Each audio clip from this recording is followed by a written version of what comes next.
छुपा दी। अब एक दिन की बात, उसका भाई प्रसेन अपने भाई से कहता है सत्रजीत से, भैया ये मणि कुछ दिन मुझे दे दो। अब किसी के घर में भैया कोई बड़ी गाड़ी आ जाए तो छोटा भाई कहता नहीं भैया एक दिन मुझे भी चलाने दे दो गाड़ी को। तो इतने में उसने कहा हाँ मेरा प्यारा भैया ले जाए मणि को, गले में लटका दी उसके, घूमा थोड़ा। अब बहुत ही बच्चों को तो कोई चीज घर में नहीं है तो एक चक्कर भैया बाजार के लगा के आ जाता है दिखाने के लिए कि भैया हमारे पास भी इतनी बड़ी गाड़ी है। अब वो लेके गया और जाते जाते जंगल पहुंच गया। मणि का तेज इतना भयंकर कि जंगल पूरा सूर्य के समान जगमगा रहा है। इतने में एक शेर ने उसे देख लिया और उतने में उसके ऊपर झपट्टा मार के उस सत्राजित के भाई प्रसेन को मार डाला और मणि को लेकर चला गया। अब भैया वो जानवर मणि की महिमा को क्या समझे, तो इतने में एक भयंकर विशाल का ही भालू था, उसने उस शेर को झपट मार के वहीं पर मार डाला और उस मणि को लेकर वो चला गया। एक दिन बीता, 2 दिन बीता, जब भाई घर नहीं आया तो इसके दिमाग में खुजली होने लगी। ओहो, लगता है द्वारिकाधीश कृष्ण ने मेरे भाई से वो मणि छीन ली, मेरे भाई को कहीं मार तो नहीं दिया। वो तो एक नंबर का बचपन से चटोरा, एक नंबर का दुष्ट, कभी किसी के मटके फोड़ दे हुए, कभी माखन चुराए, कभी कुछ करे। तो अपनी बीवी से पत्नी के पास जाकर कहता है देखो वैसे तो मैं पक्का नहीं कहता कि कन्हैया ने किया है, लेकिन मुझे लगता है बचपन से उसकी हरकतें अच्छी तो थी नहीं। आज मेरा भाई नहीं आया है, कहीं उसने मेरे भाई को मार तो नहीं दिया, कहीं वो मणि के लोभ में मेरे भाई को मार के मणि हड़प तो नहीं ली। लेकिन देवी तू मेरी धर्म पत्नी है, मैं तुझसे कह रहा हूं ये बात किसी से मत कहना, अन्यथा वो राजा है महाराज, गलत इल्जाम लगाने पे मुझे दंड भी मिल सकता है। अच्छा, अब पति देव तो कह के चले गए, लेकिन स्त्रियों की आदत होती है ना कि जब तक वो अपनी पेट में पक रही खिचड़ी को 2-4 को ना बांटे तब तक भैया उबाल आता रहता है, उबाल आता रहता है। एक दिन बीता, 2 दिन बीता, बेचैन हो गई, बीमार पड़ गई, क्योंकि पति देव ने कहा है कहना नहीं है, लेकिन वो कहना चाहती है, लेकिन पति देव ने कहा है कहना नहीं है तो करे क्या। अब भैया स्त्री चाहे कितना ही कुछ कर ले, जब तक पेट के पकाए हुए अन्न को बाहर ना निकाले तब तक चैन नहीं मिलता। तो इतने में उसकी सखी सहेली आ गई, अरे बहन क्या कर रही हो। अरे क्या करूं बहन, 2-3 दिन से मेरी तबीयत बड़ी खराब लग रही है। अरे ठीक नहीं, मैं तो ठीक ठाक लग रही है, क्या तबीयत खराब है तेरी। अरे ना पूछ बहन, अब क्या कहूं, मैं मजबूरी में हूँ। अरे ऐसी क्या मजबूरी हो गई। तो कहती बहन एक शर्त मैं बताऊंगी, तू किसी को नहीं कहेगी, बता मेरे से वादा कर, तो मैं तुझे एक बहुत बड़ी बात बताती हूँ। अरे बहन तुझ में और मुझ में कोई फर्क थोड़ी ना है। अरे मैं वादा करती हूँ मैं किसी को नहीं बताऊंगी। अब उसने अपनी दिल की सारी बातें बता दी जो जो उसके पति कह के गए थे। लेकिन बहन देख, ये केवल शक है, किसी को कहना मत, अन्यथा मेरे पति देव बड़े नाराज होंगे। अब वो उस स्त्री को कह के चली गई। अब जो हालत इसकी थी, अब वो हालत उसकी खराब हो गई। अब अपने पति से एक दिन उसका पति कहता है कि देवी तुम इतनी उदास क्यों हो, क्या दिक्कत है। अब ना चाहते हुए उसने अपने पति को बता दिया, देखो भाई स्वामी जी आप तो मेरे पति हो, मैं किसी को कहती नहीं, लेकिन अपने पति से क्या छुपाना। अरे वो ऐसा कह रही थी सत्ताजीत की पत्नी कि कृष्ण ने ऐसा किया वैसा किया, बस एक कान दो कान करते करते भैया वो बात पूरी द्वारिका में फैल गई। बोल कृष्ण कन्हैया लाल की।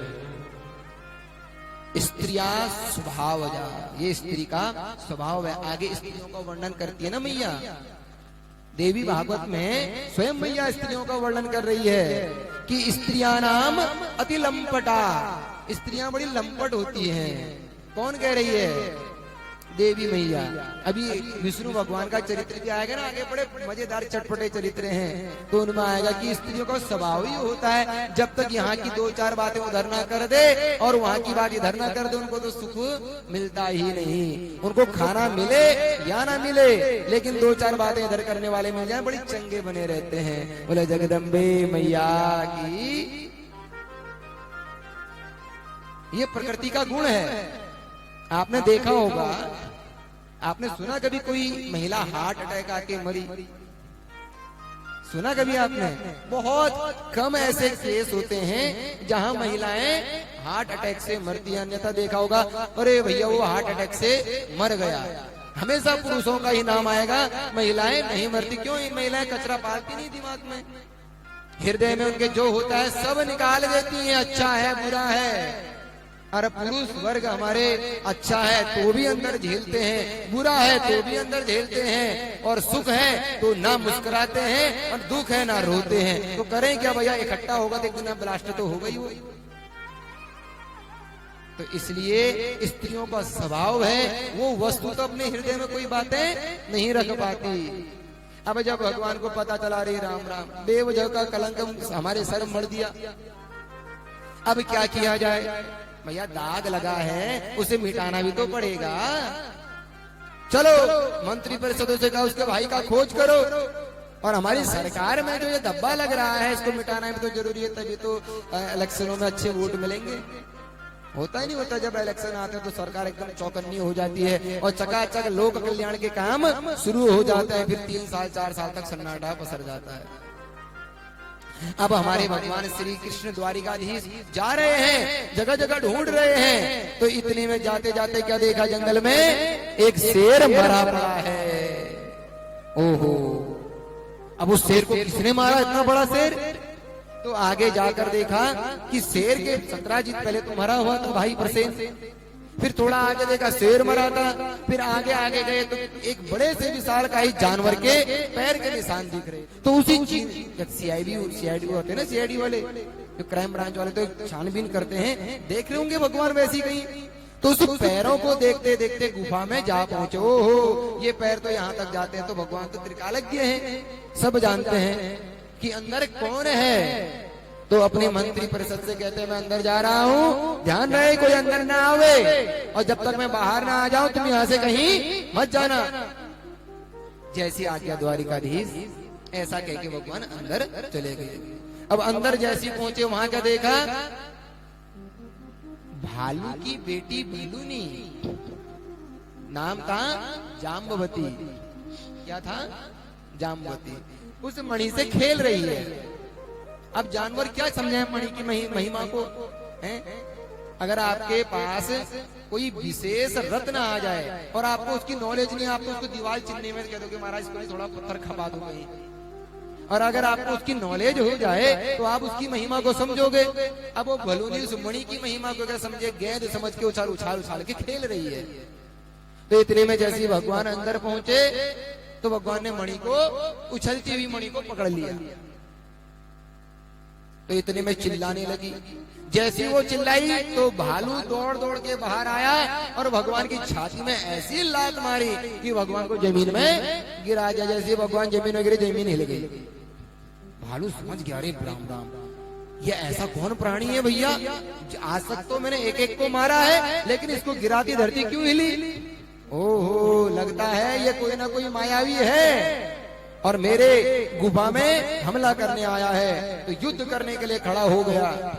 फिर क्या था, एक एक दिन बीतता गया, हाथ में हाथ चल रहे हैं, मुक्के से मुक्के चल रहे हैं। पूरे 12 दिन युद्ध जब चला, जब भगवान बाहर नहीं आए तो जितने भी भगवान के सेवक थे उन्होंने क्या सोचा, भगवान भैया चल बसे, अब हम गुफा में जाएंगे तो हम भी चल बसेंगे। तो दरवाजा बंद करके सब घर को चले गए।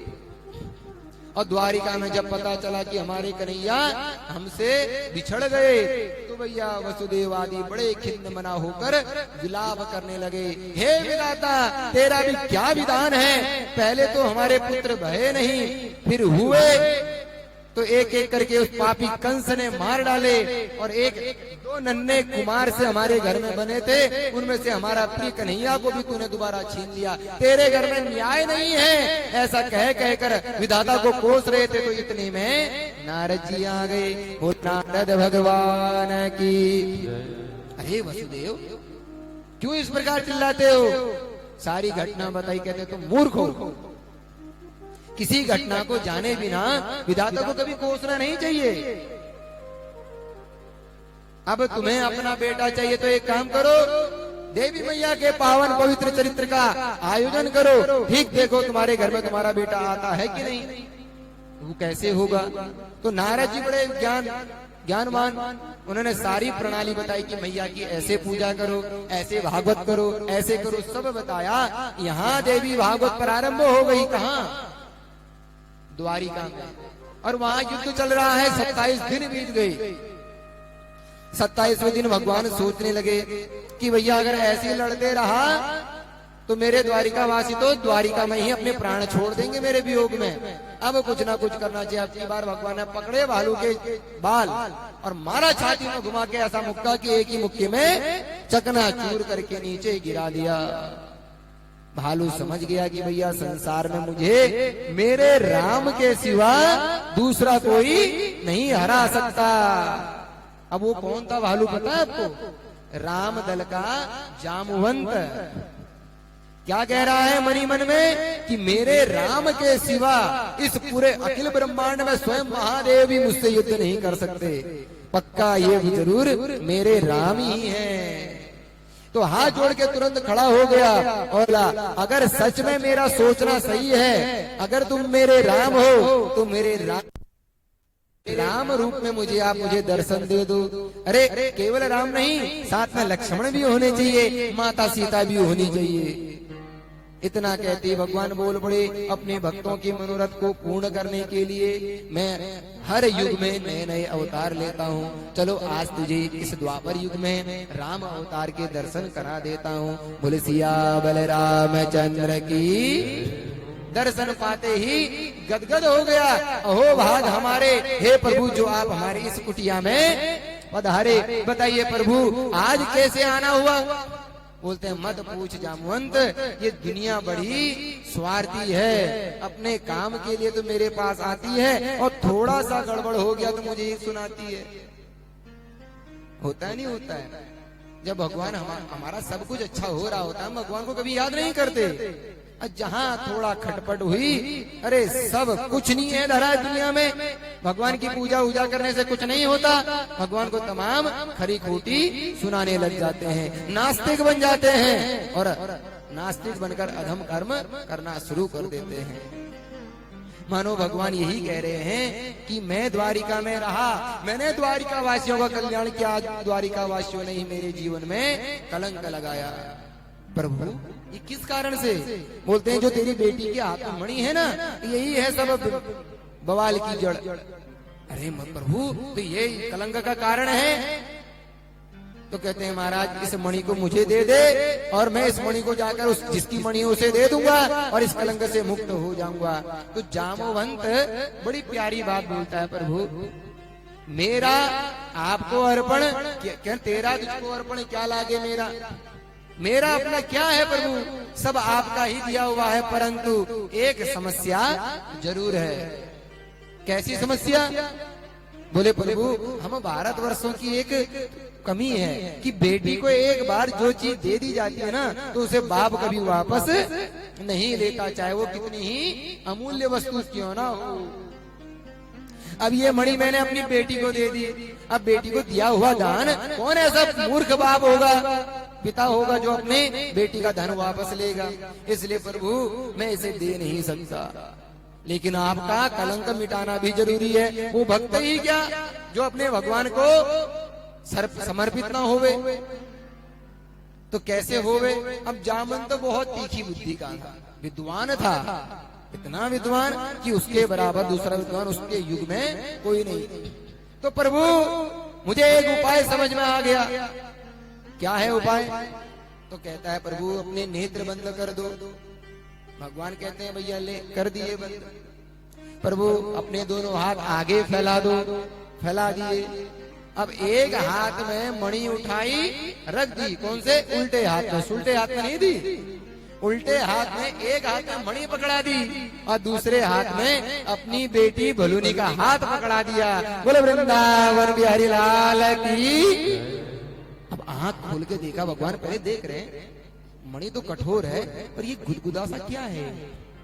आंख खोल के देखा, अरे जामन मणि तो चलो ठीक थी ये हाथ क्यों दिया अपनी बेटी का? प्रभु मैंने अपनी बेटी का पाणी ग्रहण अर्थात कन्यादान तुम्हें दे दिया। अब लड़की भी तुम्हारी, लड़की को दिया हुआ दहेज भी तुम्हारा, कलंक भी मिट गया और मेरे सर से भगवान की भक्ति का बोझ भी हट गया। बोलो भक्त वत्सल भगवान की। भगवान की प्रतिज्ञा है, विश्वद्रोह अगसुत जग लागा, कि मेरे शरण में विश्वद्रोही महापापी ही क्यों ना हो, अगर एक बार मेरे पास आकर कह दे कि तू मेरा मैं तेरा, वो चाहे कितना बड़ा पापी क्यों ना, भगवान उसके स्वीकार लेते हैं, फिर उसे कभी अपने से अलग नहीं करते। अब क्या करें, एक शादी पहले से हुई थी भगवान की, कौन थी? रुक्मिणी मैया। अब दूसरी शादी अकस्मात हो गई, अब क्या करें, कलंक भी मिटाना है और भक्त ने अपनी कन्यादान भी दे दिया। मैं नहीं ले जाता हूँ, कैसे कहूँ, ये तो भैया भक्त का अपमान है। अब कन्या तो कन्या होवे तो चलो कोई बात नहीं, दूसरी शादी भी चल जाती है, लेकिन आजकल मत करना। हाँ, 2 शादियां अलाउ नहीं है, ये भगवान के युग में हुआ करता था, कर लेना अगर किसी को है क्षमता तो। बोलो वृंदावन बिहारी लाल की। अपनी इच्छा है, हम बढ़ावा नहीं दे रहे द्वितीय विवाह को। हाँ, कहीं फिर बाद में कोई व्यास जी ने कहा था कि दूसरी शादी भी कर लेनी चाहिए, ये प्रमाणित नहीं है, यह हास परिहास के लिए बोल रहे हैं हम। तो अब भगवान ने उस कन्या का हाथ पकड़ा, चुपचाप से घर ले आए। वहां उतने में मैया के नाम का जयकारा लग रहा है, आरती हो रही है, हवन भंडारा हो रहा है, जगदम्बे मैया की। इतने में भगवान यज्ञशाला में नहीं आए, चुपचाप से पीछे के रास्ते से आए और बलूनी को पकड़ के कमरे में बंद कर दिया। अब लोगों को क्या कहे कि मेरी पत्नी है। अब कोई जानवर को अपनी पत्नी बनाकर घर में लाए तो कितना अजीब लगेगा बताओ। लोग कहेंगे भैया पागल हो गया ये है? लेकिन जब कमरे में बंद कर रहे थे, रुक्मिणी मैया ने देख लिया। अब बंद करते हुए तो देखा, लेकिन किसे बंद किया कोई पता नहीं। मैया जानती है ना कि हमारे ये पति हैं, ये बड़े नटखट हैं, इनका कोई पता नहीं कब क्या कर ले। तो उनके मन में कौतुक आया, पति कुछ काम करे या ना करे, पति बाहर जावे अच्छा काम करके आए या न करे, पत्नी कभी नहीं गएगी। लेकिन अगर कुछ देर के लिए बाहर होगी, क्या कर रहे थे भैया बाहर, कहाँ गए थे तुम, शक करना शुरू कर देती हैं। ये स्त्रियों का स्वभाव होता है, भले पति कुछ ना करता हो, अच्छा हो सीधा हो सकता है अपितु, लेकिन पत्नियां फिर भी शक की नजरों से, पैनी पैनी नजरों से जरूर देखेगी। स्त्रिया स्वभाव, ये स्त्रियों का स्वभाव होता है, कुछ हो ना हो शक जरूर करेगी, पति चाहे सुंदर दिखता भी हो या ना हो। तो माता रुक्मिणी शक कर रही है। फिर भगवान तो अखिल सुंदर है, ब्रह्मांड में उनकी सुंदरता का टक्कर देने वाला कोई दूसरा है ही नहीं। तो कहती है पक्का बाहर गए हैं और छुपके से अंदर आए हैं, कुछ ना कुछ गड़बड़ है, कहीं ये दूसरी शादी तो करके नहीं ले आए। तुरंत हाथ में जल लेकर श्राप दे दिया भगवान को। क्या दिया कि ये जो भीतर स्त्री तुम लाए हो ना, मैं सब समझ रही हूँ, जाओ मैं श्राप देती हूँ, ये मुझसे कम सुंदर स्त्री हो जाए। क्या श्राप दे दिया, मुझसे कम सुंदर स्त्री हो जाए। लेकिन श्राप क्या है, कम सुंदर स्त्री। सुंदर कम ही सही, लेकिन स्त्री तो हो जाए। बस श्राप का प्रभाव था, वो अंदर स्त्री बन गई। भगवान कहते हैं जय हो देवी, यही तो मैं चाहता था, सो हो गया। अब जाओ देवी, मैं सच में दूसरा ब्याह करके लाया हूँ, अंदर कोई देवी है, उनको तैयार करके फटाफट बाहर ले आओ। बोले जगदम्बे मैया की। इस प्रकार भगवान का दूसरा विवाह संपन्न हुआ। बोले किसके वजह से, माँ जगदम्बा की कृपा से।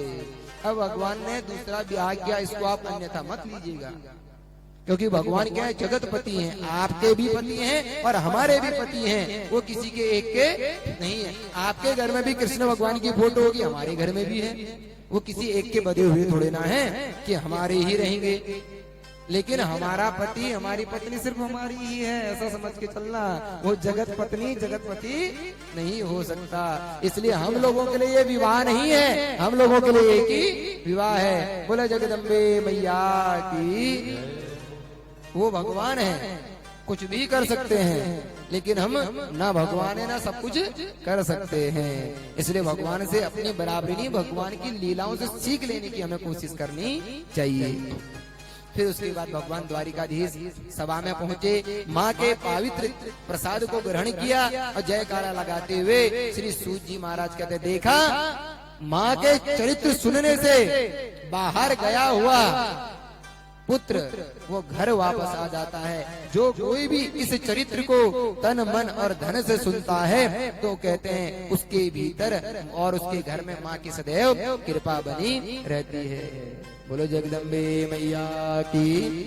तो आइए ऐसी माँ के पावन पवित्र चरित्र को सुनते हुए माँ का एक सुंदर प्यारा भजन करें और माँ को याद करते हुए फिर कथा को आगे बढ़ाएं। मुझको